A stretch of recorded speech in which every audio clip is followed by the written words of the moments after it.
We will begin once we get our little Windows issue come up. There we go. So now we will close this. We'll minimize and maximize.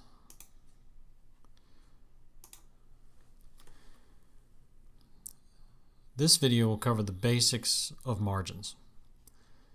Okay, so when we first set up a job, here we already have a name and title. If we come in here and we set plate margins, I didn't say that right at all. Let me start over. Let me let the dog in.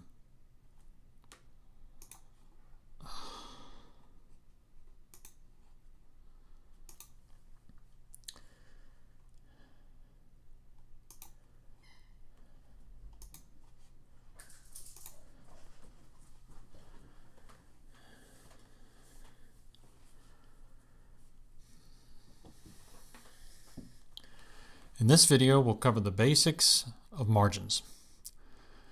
So when you first create a job and you're setting your plate width, plate height, and your material width height, you can give it plate margins then.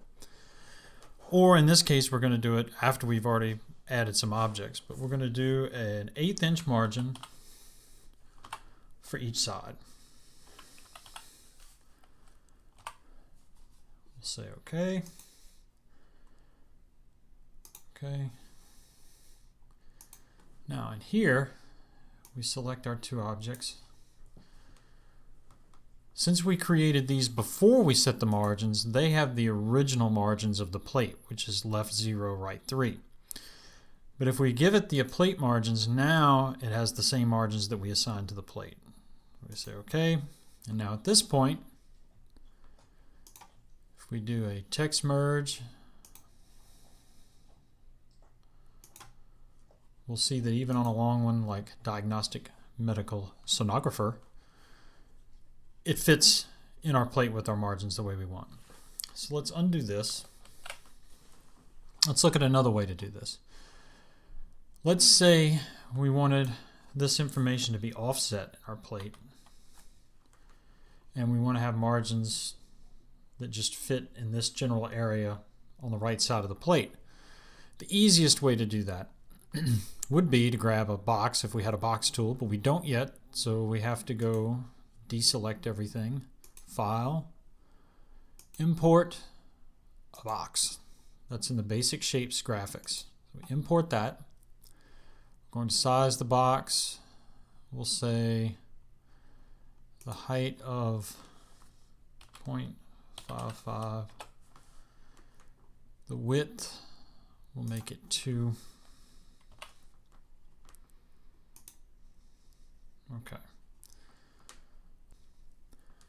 Okay, so we'll align these to each other first, so they're all centered. And then as a group, move this over to the area that we want. Now what we can do, because we want this to be our margin extents, is that with all three selected, we can go to Object Properties and do Object Extents. Now you notice our left and right margins fit with the actual box. It's going to choose the largest of the objects, extents of the object. So we say okay. Now we can delete the box, and these two retain the box's margins, so that if we do a text merge, we'll see that it's kept it into this area over here on the right hand side. So that's two of the basic easy ways to set margins. There will be a video on more advanced margin settings coming up later.